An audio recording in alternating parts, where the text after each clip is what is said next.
What's up, everybody? Welcome back to another episode of Rams Brothers. I'm your host, Dean, and I'm joined, as always, by my brother and the other great host of this show, Nick. And Nick, it's officially mock draft season. We have a mock draft for you guys in this episode. But first and most importantly, how are you, my good brother? I'm doing good. Kind of crazy news around the league with the XFL kickoff rules coming in, and just all the December Christmas game, even though Christmas is on a Wednesday this year. Just a lot And of the hip drop tackle. hip drop tackle. Thank you. That was the other one I couldn't remember. Yeah, it's just weird stuff to kind of start the week, NFL wise. Yeah, it's all stuff you have to take into consideration with the draft upcoming in a month. But if you guys are enjoying the content that we're putting out, the mock draft stuff, the free agency stuff, everything in between, the shorts, make sure that you guys like and subscribe. It's extremely important for the channel. We're continuously growing day by day, but the likes, subscribes, the comments, all the interaction and engagement helps grow the channel consistently. So we greatly appreciate you guys. We greatly appreciate Rams fans. And we got a lot more good content coming your way. Yes, we do. It's just so weird.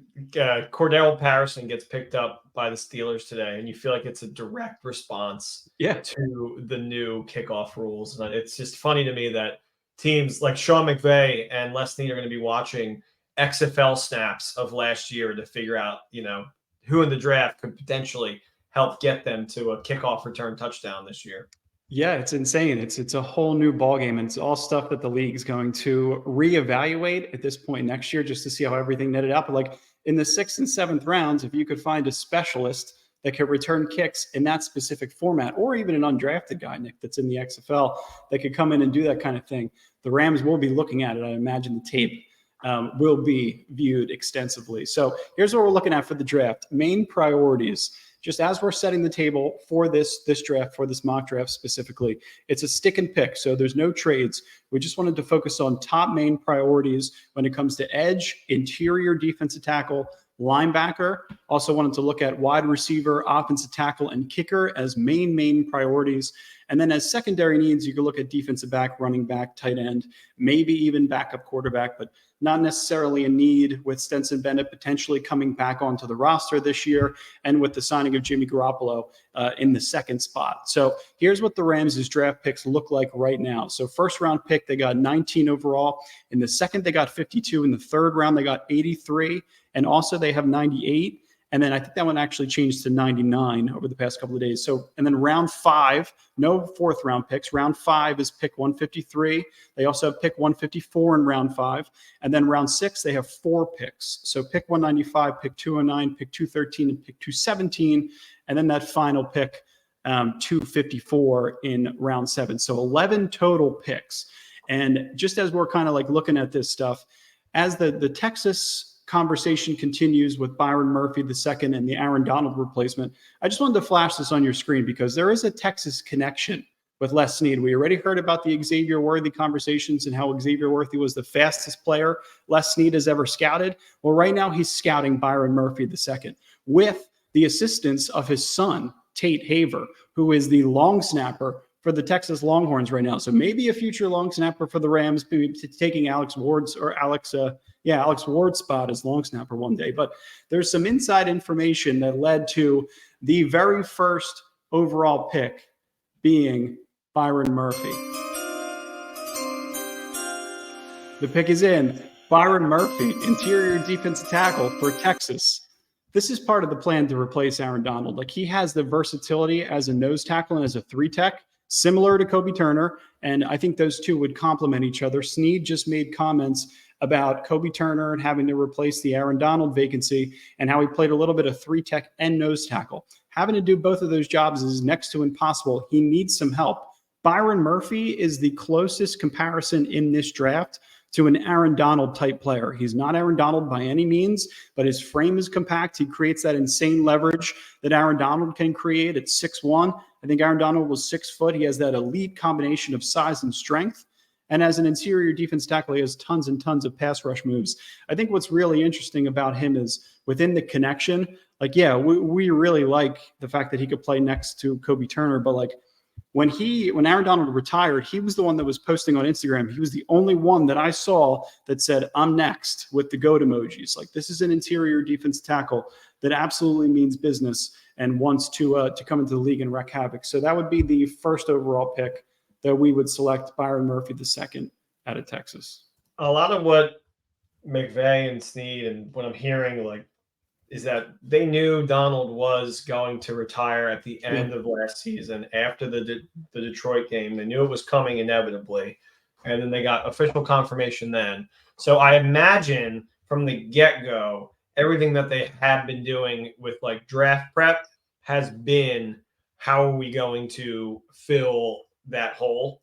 And I mean, just immediately by drafting somebody in the position, and by no means, like you said, is he going to be the next Aaron Donald, but it makes a lot of sense to go after somebody to put in the same position that Aaron Donald was in. Yeah, I mean, you're going to see guys like Jared Verse or Liatu Latu or Johnny Newton or Chop Robinson in that position. You're at 19, so you're in a good spot. Cooper DeJean, Quinion Mitchell, Nate Wiggins.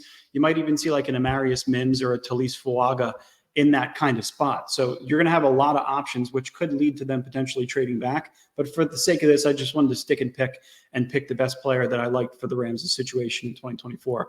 The next player I drafted, Adisa Isaac.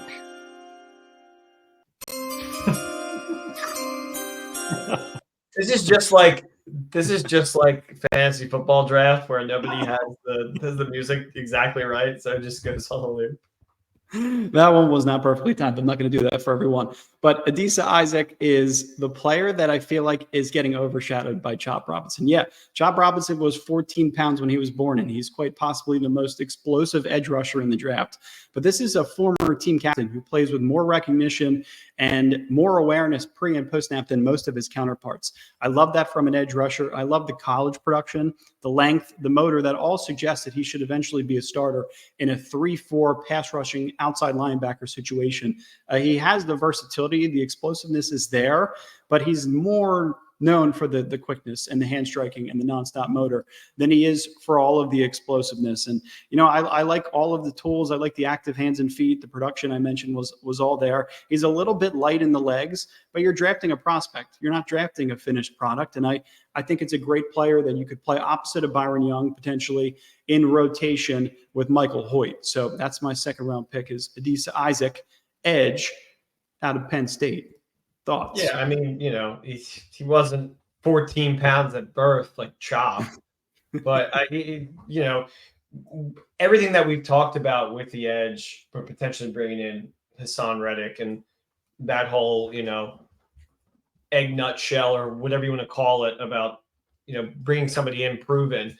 If you're not able to do that, and there's no guarantee that that deal can be made, then yeah, I mean, I like sticking with it, and I like bringing in edge talent. And like you said, it's not a finished product. None of these guys are going to be a finished product. But last year was a lot of really young players. And I think one thing that the Rams do well is they can develop people to be, by the end of their first season, complete finished products. I mean, what we saw with Puka Nacua was literally historic. And hopefully that just trickles down with all these young guys. Yeah, that kind of development is essential for an edge rusher. But I think he's the kind of player that can definitely get there. Just might take a little bit of time. But they have that in the building. They have that in their bag. And they will develop a player like that if they can get him in the building. The next player, round 3, pick 83.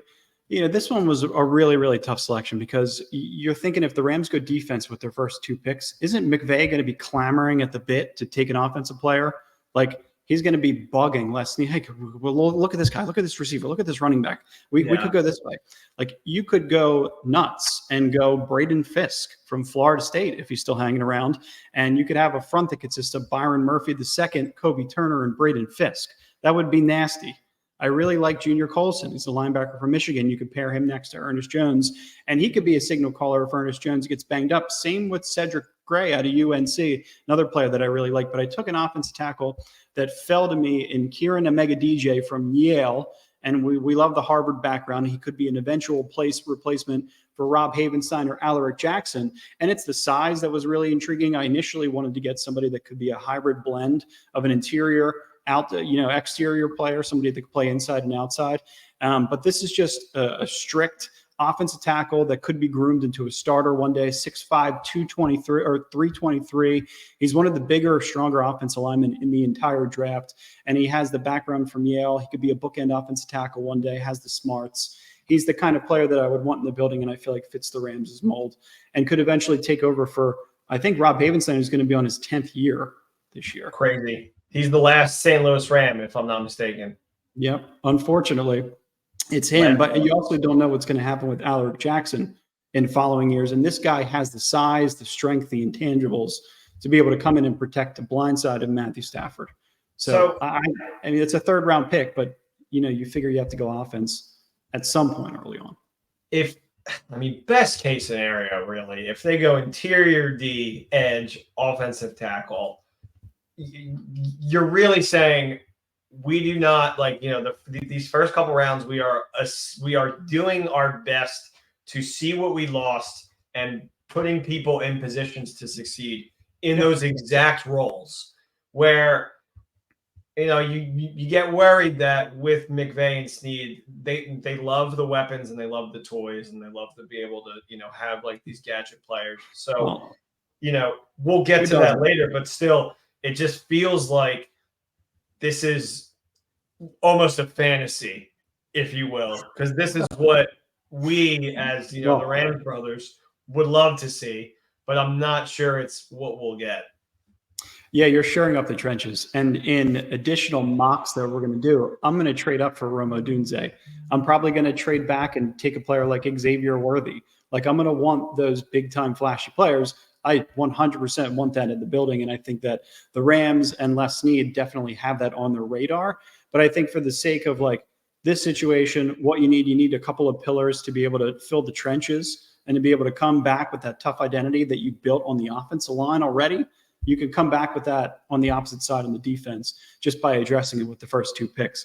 So then I went back to defense for my next draft pick, round 3, pick number 99, Mike Sanderstil from Michigan. He's a defensive back who I just really liked as I was evaluating him, just because he's a former receiver, as most of them are, but he showed off a ton of awareness and recognition on tape, especially as a zone defender. We know the direction that the Rams' defense is going to go. Chris Shula has alluded to it. It's going to be very much the same, with a couple of different nuances, a couple of different sub packages in the secondary, and maybe a couple of different rush packages to get to the quarterback in some creative ways. But for the most part, it's going to be a majority of the same. He lacks a bit in man, and I think it's mostly because he wasn't asked to do it a ton at the college level. They played a lot of zone in Michigan, but he's a gamer. He has really good instincts. He had 6 interceptions and took 2 of them back to the house for touchdowns in 2023. He's that kind of explosive athlete that I feel like could be an immediate fit in a match zone scheme in the NFL. And that's what the Rams run right now. Could it be a player that is in rotation opposite of Darius Williams with a Jacoby Durant and a Darion Kendrick? Sure. It could be a player that eventually goes on to own that role, because it doesn't seem like Kendrick or Jacoby Durant have outright owned it thus far in their careers. So I would like to bring in some more competition there, especially if you don't re-sign Ahkello Witherspoon.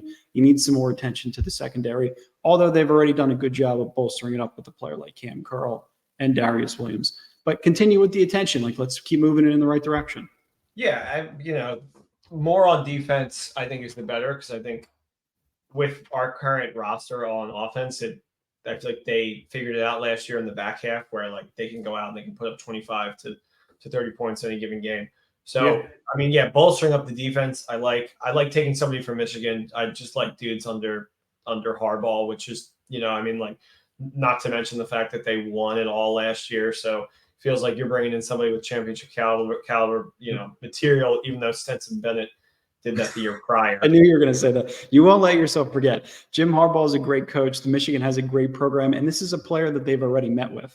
So forget, all this Stetson Bennett stuff. This is apparently he's back in the building now. So I'm fine with him being under Jimmy Garoppolo. That's fine if he's the emergency third quarterback. Yeah, be a great third quarterback. So no 4th round picks. This is where I think it gets a little bit difficult, and McVay gets a little bit eager.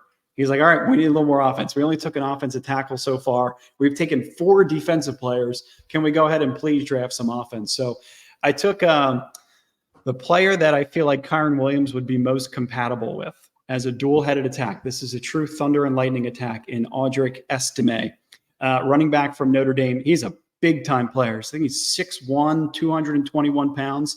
In the 5th round, very similar to Kyren, Notre Dame, identical to Kyren. I feel like these kind of downhill type complementary players are very popular in today's NFL, especially when you have a really good one cut back like Kyren Williams, who could run the duo scheme very, very well. He's reactive with his cuts. He can hit the gas when necessary with a heavier foot. And I really like this quote from Lance Erlin. Once he picks up momentum, tackling him is like tackling a compact car. I think we've all had the desire to go after this type of running back after we watched Steven Jackson for most of our childhoods. But like that kind of complimentary back we don't have with Royce. Royce Freeman's not going to be re-signed. You have, I'm trying to think who else, Ronnie Rivers on the roster right now, and Zach Evans, who was a draft pick last year. So this guy will compete. I mean, look at him in the picture.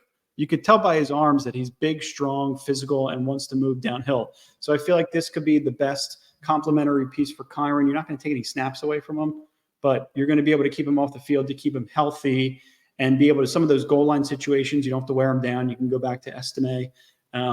Like, these are brothers from Notre Dame. That would be a perfect pairing to me.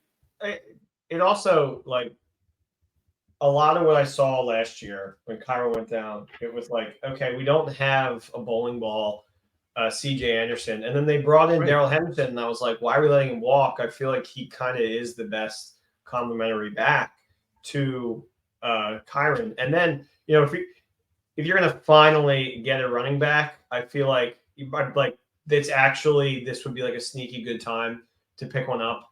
The market is flooded with them.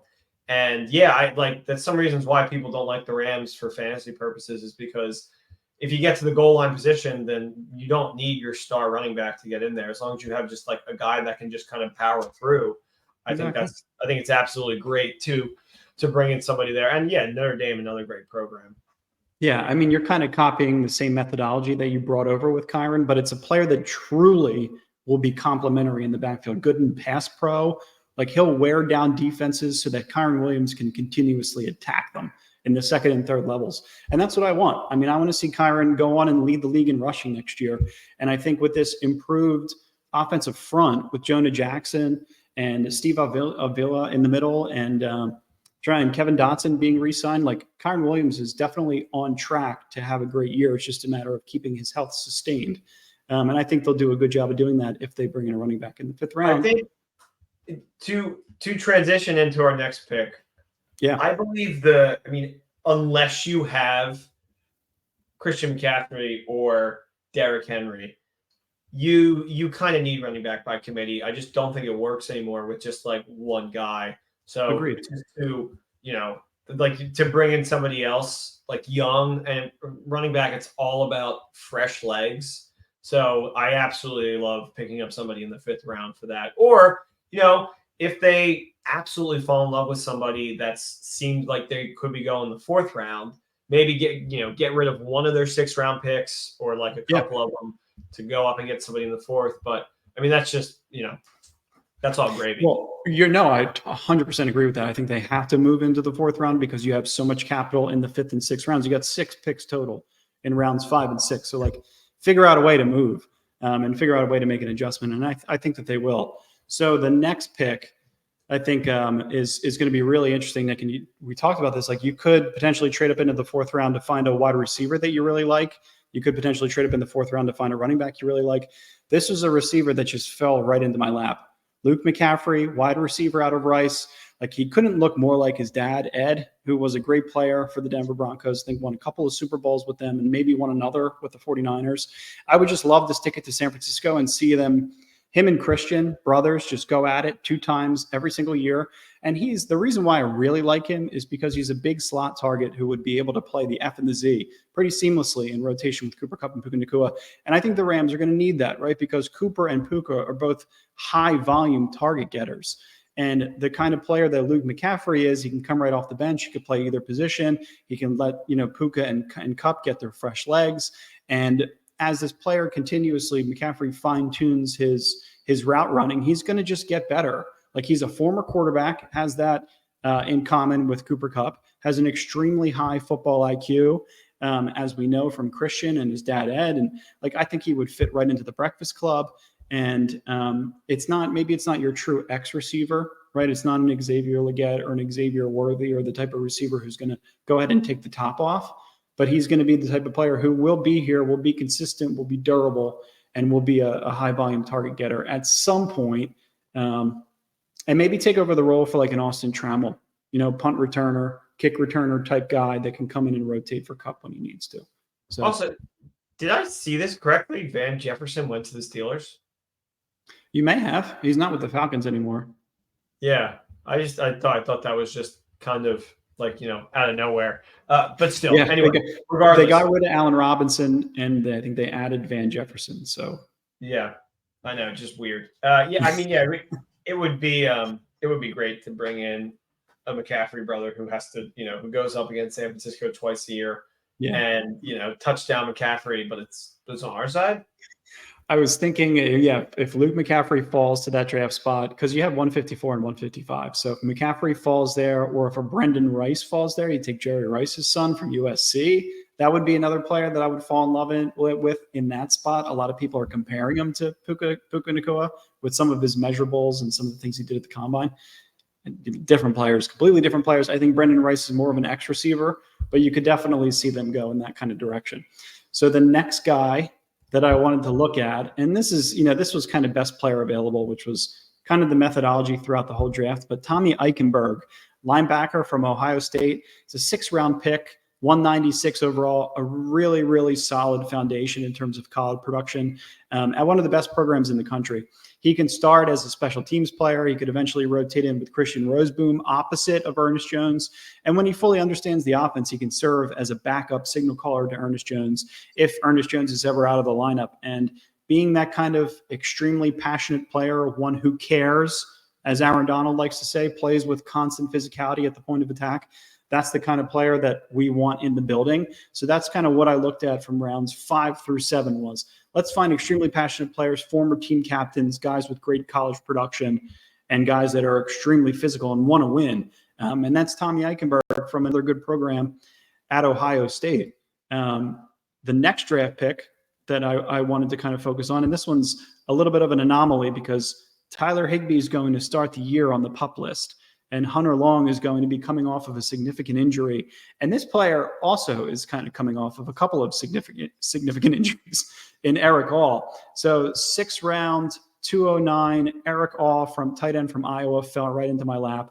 And the tight end room right now, it consists of Colby Parkinson and Davis Allen. And combined, I think they're a really solid tandem, but I feel like the Rams need at least one more tight end to start the season. And he is, like I mentioned, he's coming off of some major injuries. He could be a really, really solid tight end 3 with some upside in the future if he's healthy to start the season. But those are a couple of players later on in the draft that could be good value adds. Yeah, the Tyler Higbee stuff, it sucks that we signed him to this huge deal and he's starting next season and he's not even going to be able to play. So I think with one of these 6th-round picks, maybe even higher, if you really, really like a tight end, I want to bring him in. I know Rams fans want, who is it, Bauer? Yeah, Brock Bowers. He's going to go way at the top, though. I know they were also looking at Theo Johnson from Penn State, a couple of others. I know there's a tight end from Michigan that I think we were looking at too. But tight end University from Iowa, Eric All falls to the bottom, coming off of injuries, would fit right in. But if he gets healthy, he could be a good backup tight end and would start the year on special teams. Yeah. Yeah. I mean, the further you get down the line, it's not even guaranteed that these guys make it past, the first week of it all. Yeah, I know. Last year was an exception. You almost needed to keep everybody on your roster, but sometimes 7th-round picks get cut. Some of these guys, they don't make it to the next phase, or they hang around on the practice squad and then they eventually get cut. So that's what makes it kind of tricky. But then after this, I went back to edge. So Adisa Isaac, we already have from Penn State, but I wanted to get some more edge versatility. And one of the things that Les Snead just mentioned in his owner's meeting, or the general manager's meeting, rather, yesterday, was how they want to get some solid rotational players in to help both Byron Young and Michael Hoyt. So that would assume, 4 players, combination of power and strength and speed on both sides. So this is a player, more edge help, Brendan Jackson. He's a player who I would put in rotation with Byron Young because their games are kind of comparable. This is a kid. The quote was on Brennan Jackson. Jackson plays the game like he never wants it to end, which to me makes it feel like it would be a really good pairing with a guy like Byron Young. But he plays with really, really good bend and powerful hips. This is stuff that you really don't find in the 6th round for an edge rusher. He's able to get through blockers, whether it's against the run or pass blocks. And he has some, I would say, weaker athletic traits, but like you look at him physically, he doesn't look like a weaker athlete. He has the bend in his hips, which is the primary characteristic for an edge rusher. He has the arms. He has a little bit of twitchiness, but it's mostly the motor and the want to with a player like that. You get in the 6th round who can come in, who can compete, and hopefully earn a chance to go rush the quarterback at some point in the season. Yeah, once again, like, edge is probably, like like maybe the most important thing I think that we need in the offseason, whether it's free agency or, I mean, maybe you could argue it's interior defensive lineman with Aaron gone, but yeah, I think just bringing in more edge help. If you want to stack the 6th round with like a bunch of edge, I think that's totally fine. Hopefully you throw in a kicker there somewhere, but that's what the 7th round is for. Yeah, no, I mean, if you want to draft another defensive tackle, you want to draft another edge rusher at this point, like you have the capital, you have 11 draft picks total. So like you might as well. Another kid that I looked at though, because I was thinking double up receiver, I was thinking about the new kickoff rules. So with the 6th pick or the 6th round pick, 217 overall, Ryan Flournoy, a wide receiver out of Southeast Missouri State. He's an X receiver. He has the size. He's over 6'1". I feel like he could become a legitimate NFL target. He has the special teams capabilities, and I feel like it would be a nice complement to a Demarcus Robinson and a Tutu Atwell as an X receiver, as I mentioned. But he had some really memorable reps at the Senior Bowl. I was wondering, like, when I saw his name when I was doing these mock drafts, I'm like, where do I recognize that name? Flournoy. I was thinking of Dave Portnoy. I'm like, oh, Senior Bowl. He had some good reps at the Senior Bowl. He could be a really good day one special teams type player who contributes on kickoffs and punt returns, as I mentioned, and could eventually integrate himself into the offense because Demarcus Robinson and Tutu Atwell are both on expiring deals this year. So yeah, I mean, Cooper Kupp, it's not going to be around forever. I think it's important. Yeah, it's important to start, watering that field of new wide receivers. And yeah, Puka Nacua was amazing last year, but he can't play every single wide receiver position. Exactly. You have to bring people that can, take it over the top and whatnot. So hopefully, yeah, I mean, like here, like I feel like it should be emphasized that you're looking to potentially strike gold in one of these guys because it's a crapshoot. Some of them could end up being like way higher valued. Some of them could even be lower valued. So you're hoping that, you bring somebody in, it's just kind of the right fit for the team at the time. Yeah. I mean, that's the exact right methodology. It's like some of these later guys you're going to take a flyer on because there are maybe 1 or 2 characteristics you like about them. Maybe there's 3 or 4 things that you don't like about them, but you feel like you can coach those things out of them and get the best possible player as a steal, which the Rams have done. Kobe Turner, Kyron Williams, Puka Nacua, they're all late round smash hits. So that's definitely the methodology that we're going for. And then kicker. Finally, kicker. We finally addressed kicker. Round 7, pick number 254. Joshua Carty, kicker from Stanford. It was really 2022 when I went back and I looked at his numbers. This is the reason why I was, I was pretty excited about this draft pick because he was 18 of 18, and 13 of those 18 makes were from 40-plus yards back in 2022. But then you look at 2023, he was 21 of 21 on extra points. Him and Brett Maher, imagine them two staring each other in the eye at a bar.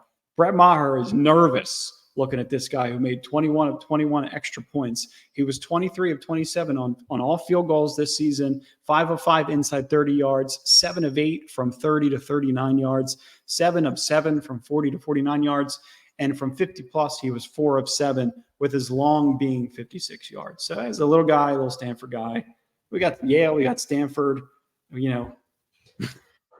got some intelligence in the building. Kicker, you just want somebody like last year. It felt like special teams was going to be the reason we lost, and it ended up not being the reason. It was actually red zone efficiency, which was kind of interesting.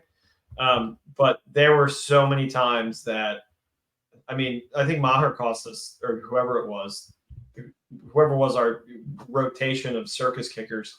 Cost us like 2 games last year. So it was Maher. I think the combination of Brett Maher, Lucas Havarissic, and Brett Rippon, lost us 2 games in the middle of the season? I think that combination, if you want to throw in Rippon, I think that could have been 3 games, to be honest with you. Steelers and Green Bay were Green Bay, yeah.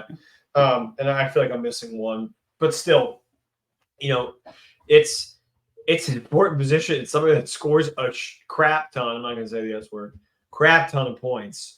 So you're hoping that you can just get a flyer on one of these guys, worry about it towards the end, not spend a lot of money on special teams like they've continuously done, and hope for the best. But like it was a really Greg the Leg helped get you to the Super Bowl. Matt Gay helped you win the Super Bowl. Like the more you ignore it, it's like a lie. It's going to keep growing and growing. You're eventually going to have to face it face to face. So hopefully they can get this kid in the 7th round, and he just comes in and it's lickety split. It's no problem.